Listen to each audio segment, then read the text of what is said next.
आज हम डिस्कस करेंगे Newton laws of motion engineering sheet exercise 1 page number 54 से 56।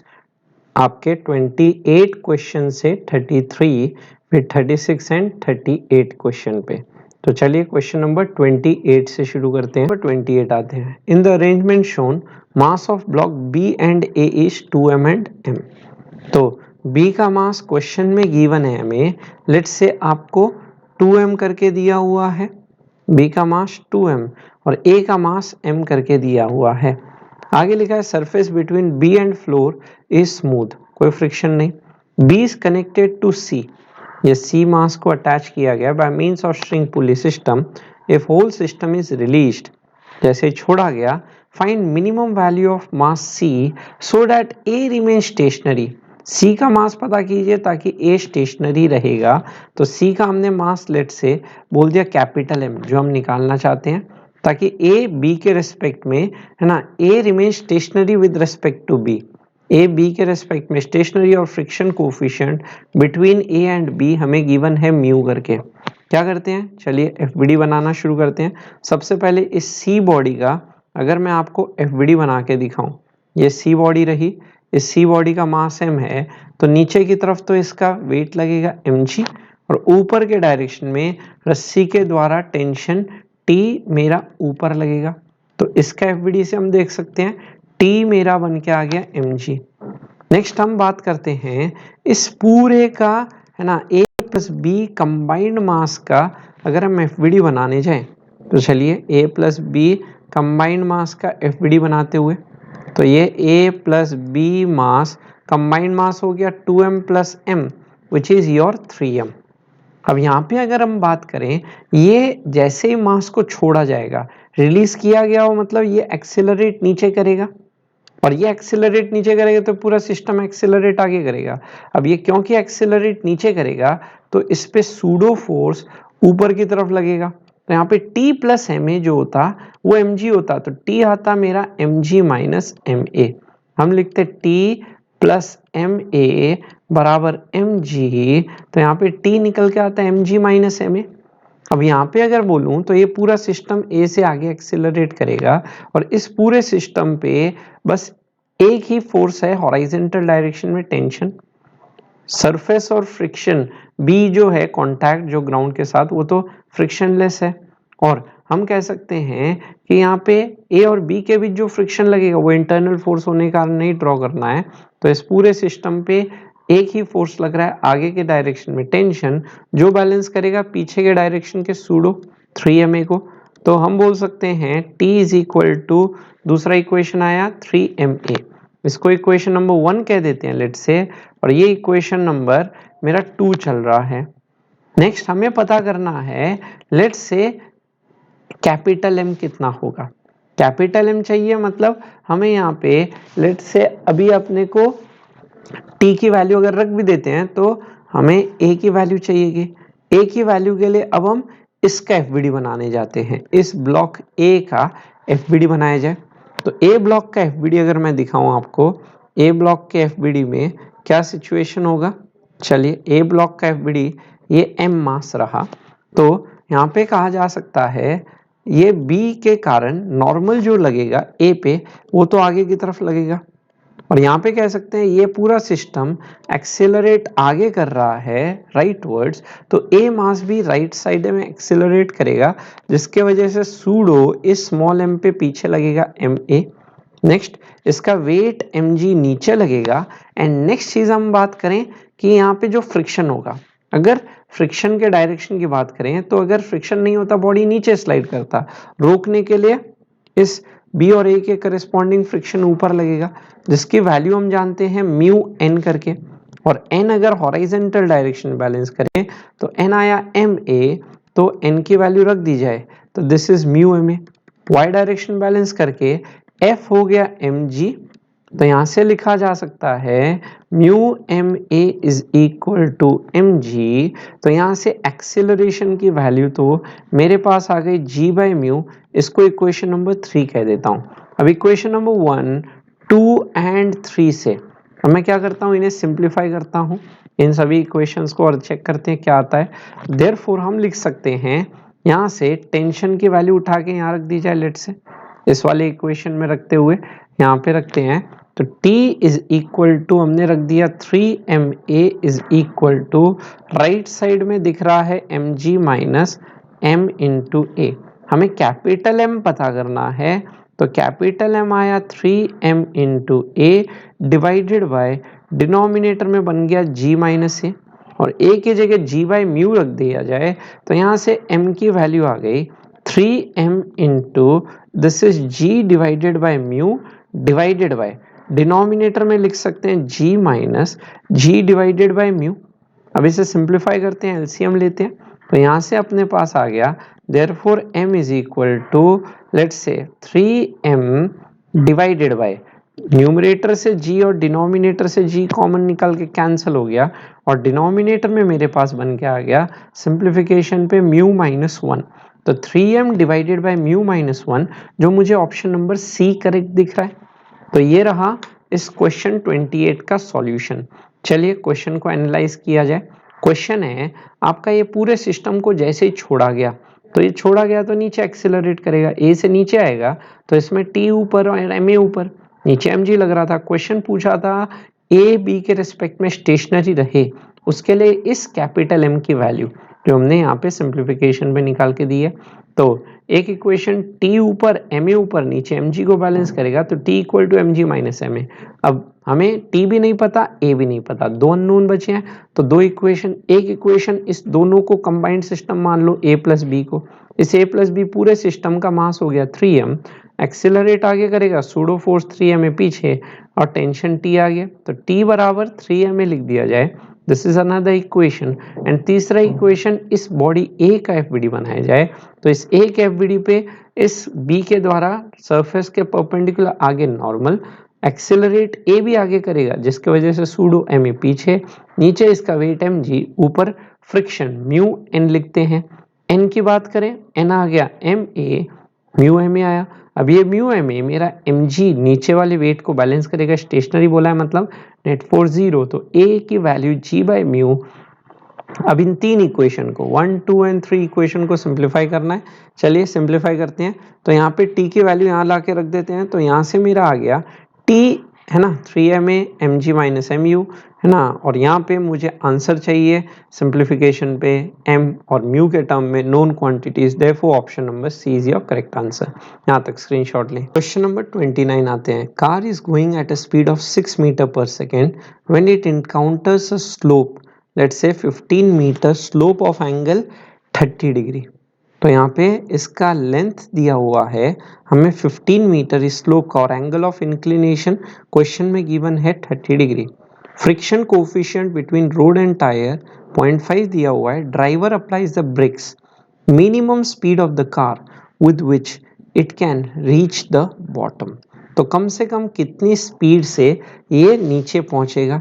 इनिशियल स्पीड दिया है इस ऑब्जेक्ट का, यहाँ पे जब ये यहाँ आता है तो इसका इनिशियल स्पीड गिवन है एज 6 मीटर पर सेकेंड। अब ये 15 मीटर तक पहुँचते पहुँचते नीचे किस स्पीड से ये रोल ओवर करेगा, ये हमें पता करना है।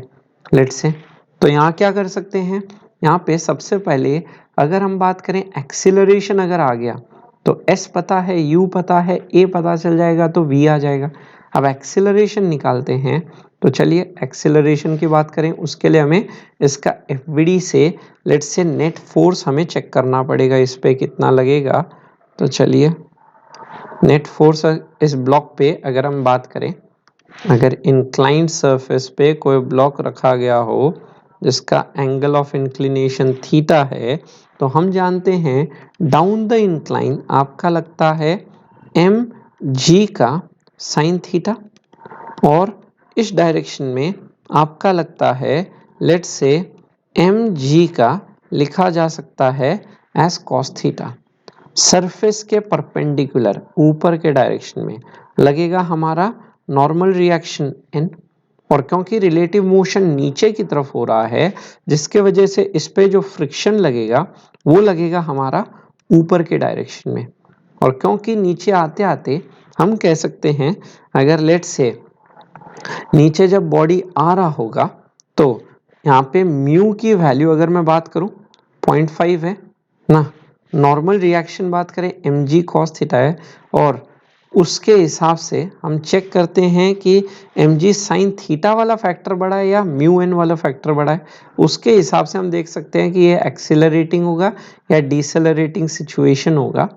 तो यहाँ पे लिख सकते हैं f की वैल्यू अगर निकाली जाए, f है म्यू एन और n की वैल्यू बनी हुई है mg cos थीटा। तो यहाँ पे म्यू की वैल्यू मुझे 0.5 गिवन है, इंटू एम जी की बात की जाए तो m into G into cos of theta, theta है 30 डिग्री, कॉस 30 √3/2 और यहाँ 1/2 है तो this is √3/4 times M G. तो उसी तरह से हम निकालते हैं एम जी साइन थीटा का वैल्यू कंपेयर करने के लिए कि नेट फोर्स नीचे लग रहा है ज़्यादा या ऊपर लग रहा है। एम जी साइन थीटा बात करें तो this is M G into sine of theta मतलब 30, sine 30 is 1/2 into M G. अगर मैं यहाँ देखूँ कौन सा फैक्टर बड़ा है तो इसको मैं लिख सकता हूँ 2/4 एम जी, 2 से मल्टीप्लाई कर दूँ। अब अगर मैं यहाँ देखूँ कंपेयर करा जाए कि F1 फोर्स बड़ा है या F2 फोर्स बड़ा है तो यहाँ पे 2/4 या √3/4, तो ऑब्वियसली F2 जो है वो F1 से बड़ा है, √3 1.7 होता है तो 2 1.7 से बड़ा मतलब F2 F1 से बड़ा, तो नेट फोर्स नीचे ज़्यादा लग रहा है देयरफॉर नीचे एक्सेलरेट करेगा तो ऊपर की तरफ इस पे सूडो लगेगा, लेट्स से MA करके। अब यहाँ पे हम क्या करते हैं, यहाँ पे इक्वेशन लिखते हैं, उससे हम निकालते हैं कितना होगा। तो ये mg साइन थीटा जो होगा वो ऊपर के डायरेक्शन में जो फ्रिक्शन लग रहा है और प्लस सूडो लग रहा है उसको बैलेंस करेगा। mg साइन थीटा की वैल्यू हमने निकाली है एज 2/4 mg। उसी तरह से फ्रिक्शन की वैल्यू निकाली गई है √3/4 mg प्लस एम ए कर दिया जाए तो यहाँ से मेरा ए आया निकल के 2 माइनस √3 डिवाइडेड बाई 4, एम से एम सारे एम कैंसिल हो गए तो 2 माइनस √3 जी डिवाइडेड बाई 4 आ गया, ये एक्सेलरेशन आ गया। अब यहाँ पे हम क्या कर सकते हैं, इसे हम लिख सकते हैं 2 माइनस 1.7 0.3 डिवाइडेड बाई 4 ना, 0.3/4 इज नथिंग बाय 30/4 अप्रोक्सीमेटली ना। तो यहाँ पे 0.3/4 की अगर मैं वैल्यू बात करूँ तो दिस इज 0.3/4 ये आता ना, और इसको 10 से मल्टीप्लाई करता तो 3/4, 3/4 इज अप्रोक्सीमेटली 0.75 एक्सेलरेशन। अब हमें v पता करना है और डाउन द इंक्लाइन हमें एक्सेलरेशन निकाला अभी हमने, वो एक्सेलरेशन निकल के आया लगभग एज 0.75। अब सिंप्लीफिकेशन करते हैं और v निकालते हैं डाउन द इंक्लाइन, तो यहाँ लिख सकते हैं v square equal to u square plus 2as। v पता करना है, u आपका 6 गिवन है क्वेश्चन में, a की वैल्यू हमने निकाली है 0.75 इंटू s, डिस्टेंस हमें दिया है 15, तो यहाँ से v की वैल्यू आ गई 3/4। अगर हम इसे सिंप्लीफाई करें तो दिस इज हम अपना निकल के आएगा 36 प्लस 1.5 इंटू 15, तो 15 इंटू 15 इज लेट्स से 225, तो 22.5। यहाँ से स्पीड निकालें तो 36 दिस इज 8 58.5। अब 58.5 जो होगा अप्रोक्सीमेटली 64 से छोटा ना, 8 होता 64 का स्क्वायर रूट, तो 8 से छोटा मतलब 7 पॉइंट समथिंग होगा, तो बेस्ट ऑप्शन हमें दिख रहा है 7 पॉइंट में ऑप्शन नंबर 7.49, उससे तो छोटा ही होगा, option number C correct answer हो जाएगा।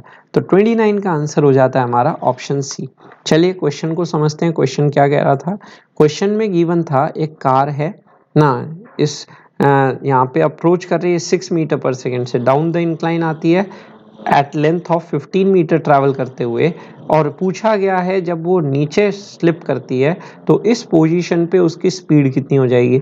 तो सबसे पहले बात करते हैं एफबीडी बना के, mg cos थीटा नीचे mg sin थीटा, ऊपर फ्रिक्शन और इस डायरेक्शन में नॉर्मल, एक्सेलरेट नीचे करेगा तो सूडो ma ऊपर। अब नीचे के डायरेक्शन में आपका mg sin थीटा की वैल्यू हमने कंपेयर की, थीटा 30 रख के ये पता करने के लिए कि कौन सा फोर्स बड़ा उसी डायरेक्शन में नेट एक्सेलरेशन होगा। और उसी तरह से फ्रिक्शन हमने निकाला mu N mu M G cos theta, mu और थीटा दिया था, उससे हमने देखा net force M G sine theta वाला फैक्टर बड़ा है, मतलब नेट नीचे एक्सेलरेट करेगा, जिसके वजह से सूडो ऊपर। तो M G sine theta equal to F plus M A, simplification से ए आया, ए की वैल्यू यहाँ रखी, V square equal to U दिया हुआ है, एस दिया हुआ है, ए दिया है, तो यू स्क्वायर प्लस 2 से option number C is your answer. Question number 30 आते हैं। In the figure shown a ring of mass M, ये एक रिंग है, इसका मास कैपिटल एम है, and a block of mass small M are in equilibrium, string is light and pulley P does not offer any friction. String massless है और कोई friction इस pulley के द्वारा नहीं लग रहा है। Friction coefficient between the pole and M, यहाँ पे फ्रिक्शन इन्वॉल्व है और ये फ्रिक्शन कोफिशिएंट गिवन है as mu. The frictional force offered by pole on M is, तो कितना फ्रिक्शन फोर्स यहाँ पे इन्वॉल्व होगा ये हम पता करना चाहते हैं। तो यहाँ पे हम देख सकते हैं, अगर हम एफबीडी की बात करें तो सबसे पहले इसका अगर सिंपल सी बात करूं तो ऊपर की तरफ रस्सी का टेंशन और नीचे की तरफ क्या होगा mg। अब यहाँ पे बोला गया है कि लेट से इस केस में इक्विलिब्रियम है, इक्विलिब्रियम का मतलब नेट फोर्स जीरो, तो यहाँ से टेंशन की वैल्यू तो निकल के आ गई mg। अब उतना ही टेंशन इस पे बाहर लगेगा और इस रिंग का अगर वेट बात करें कैपिटल mg हमारा नीचे के डायरेक्शन में लगते हुए, और हम बोल सकते हैं कि इस केस में इक्विलिब्रियम में मतलब यहाँ पे देखा जा सकता है कि स्लिप होता, अगर फ्रिक्शन नहीं होता बॉडी नीचे स्लिप करता, जिसके वजह से इसको रोकने के लिए ऊपर फ्रिक्शन F लगेगा, जिसकी वैल्यू कहा जाए तो स्टैटिक कंडीशन है। तो F हमारा सीधा किसके बराबर हो जाना चाहिए, mg के बराबर हो जाना चाहिए। और डायरेक्शन अगर देखें तो ऊपर के डायरेक्शन में जे कैप, सिंपल ऑब्जेक्टिव क्वेश्चन है ना, mg का जे कैप करके यहाँ पे और कोई है ना इन्वॉल्वमेंट नहीं होगी किसी कंपोनेंट की, कि tension F equal to mu N लिखने की जरूरत ही नहीं, क्योंकि यहाँ पे बोला गया है इक्विलिब्रियम में मतलब ये लिमिटिंग के बराबर ही होना चाहिए, F बराबर mg होना ही चाहिए। देयरफॉर हम बोल सकते हैं इसका ऑप्शन नंबर क्या हो जाएगा ए करके, तो 30 का आंसर सीधा आ गया ए। क्वेश्चन नंबर 31 आते हैं। If you want to pile up sand onto a circular area of radius r, the height of the sand pile that can be erected without spilling the sand onto the surrounding area if mu is the coefficient of friction between let's say sand particle। तो suppose कीजिए आप क्या कर रहे हैं, एक fixed radius r पे क्या कर रहे हैं, सैंड पार्टिकल को कलेक्ट कर रहे हैं और उसे कोन शेप प्रोवाइड कर रहे हैं कुछ इस तरह से। अब यहाँ पे बोला गया है कि इस केस में यहाँ पे कितना मैक्सिमम हाइट तक इसे पाइल्ड अप किया जा सकता है, ये हाइट पूछी गई है। तो लेट से ये वो एंगल हो गया, एंगल लेट से थीटा। अब हम जानते हैं एंगल ऑफ रिपोज करके कुछ होता है, एंगल ऑफ रिपोज मतलब क्या होता है कि उस एंगल के करस्पॉन्डिंग बॉडी जस्ट स्लिप करने लग जाती है। तो बिना स्पिल किए हुए मतलब ऐसे सोचो अगर ये कोन है इस पे पार्टिकल स्लिप ना करे, मतलब ये जो एंगल होना चाहिए ये एंगल मेरा एंगल ऑफ रिपोज के बराबर होना चाहिए। उस थीटा की वैल्यू जो होनी चाहिए इस कोन में वो एंगल ऑफ रिपोज के बराबर होनी चाहिए, जिसका न्यूमेरिकल वैल्यू हम जानते हैं tan theta equal to mu, यहाँ पे म्यू है वो कोफिशिएंट ऑफ स्टैटिक फ्रिक्शन। और इस ट्राइंगल से अगर मैं tan थीटा बात करूं तो इस ट्राइंगल से tan थीटा हमारा निकल के आ गया h/r। अब इन दोनों इक्वेशन को अगर 1 और 2 को कंपेयर किया जाए तो 1 एंड 2 से हम बोल सकते हैं tan थीटा जो म्यू है विच इज माई h/r, यहाँ से h की वैल्यू आ गई निकल के mu into R, that is option number C. तो इसका आंसर हो जाता है 31 का सी करके। बस हमने करना क्या था, इसको एंगल ऑफ रिपोज के है ना समझ के समझना था क्वेश्चन को। तो यहाँ पे हम क्या बोल रहे हैं, यहाँ पे हम बोल रहे हैं लेट्स से आपको एक फिक्स्ड बेस रेडियस आर पे सैंड पार्टिकल को इकट्ठा करना है, तो कितना मैक्सिमम हाइट तक इकट्ठा किया जा सकता है। तो हम वो एंगल ऑफ रिपोज वाला सिचुएशन यूज करते हैं जहाँ पे उस थीटा पे से ज्यादा एंगल होते ही बॉडी स्लिप करेगी ना, तो यहाँ पे tan थीटा म्यू होता है एंगल ऑफ रिपोज और यहाँ से tan theta h by R, दोनों tan थीटा बराबर कर लिए, h की वैल्यू आ गई mu R, option number C. यहाँ तक स्क्रीनशॉट लो।